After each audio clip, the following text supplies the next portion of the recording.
Semua orang ini punya satu kesamaan. Mereka tidak pernah sengaja mencari, tapi mereka melihat sesuatu yang seharusnya tidak pernah mereka lihat. Dan sejak hari itu, mereka semua menyesal. Pengakuan pertama datang dari seorang sopir travel malam. Baginya, jalanan antar kota yang gelap dan sepi sudah menjadi teman sehari-hari. Rute yang ia lewati selalu sama, dan tidak pernah ada yang aneh. Namun, malam itu berbeda. Saat mobil melaju membelah kegelapan, ia merasa tarikan mobilnya menjadi lebih berat dari biasanya, seolah ada beban tambahan yang tidak seharusnya ada di sana. Perasaannya mulai tidak enak. Dengan ragu, ia melirik spion tengah. Jantungnya serasa berhenti berdetak. Di barisan kursi paling belakang, di antara bangku-bangku kosong, duduk sesosok penumpang tambahan. Wajahnya pucat, matanya kosong, dan ia hanya diam menatap lurus ke depan. Keringat dingin membasahi keningnya, tapi ia tidak berani berhenti. Ia hanya bisa menekan pedal gas lebih dalam, berharap semua ini hanya ilusi. Sejak kejadian itu, ia bersumpah tidak akan pernah lagi mengambil jadwal perjalanan malam. Bayangan wajah itu terus menghantuinya. Yang membuat saya benar-benar menyesal, katanya dengan suara bergetar. Saya sadar wajah itu sering muncul di mimpi saya sampai sekarang. Cerita kedua berasal dari seorang satpam yang ditugaskan menjaga sebuah proyek bangunan mangkrak. Sebelum mulai bekerja, ia sudah diberi peringatan oleh warga sekitar. Ada pantangan yang tidak boleh dilanggar. Jangan pernah menoleh jika ada yang memanggil namamu dari belakang. Dan jangan pernah menunjuk ke arah lantai teratas bangunan itu. Awalnya, ia menganggapnya hanya takhayul.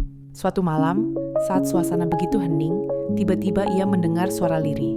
Suara seorang wanita yang terdengar seperti sedang minta tolong, memanggil dari arah belakangnya. Tanpa berpikir panjang, karena refleks dan rasa khawatir, ia menoleh. Di sana, di sudut koridor yang gelap, ia melihatnya. Sosok itu berdiri, tapi dengan posisi terbalik, kepalanya di bawah dan kakinya menapak di langit-langit. Anehnya, ia mengaku, "Saya tidak takut waktu itu. Saya baru takut setelah pulang."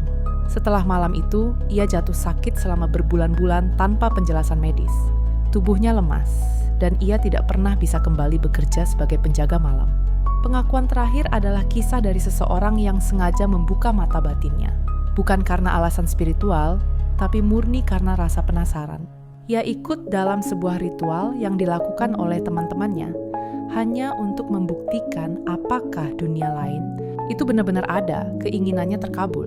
Setelah ritual itu, ia mulai melihat mereka di rumahnya sendiri. Awalnya, hanya bayangan yang melintas. Lama-kelamaan, sosok itu menjadi semakin jelas.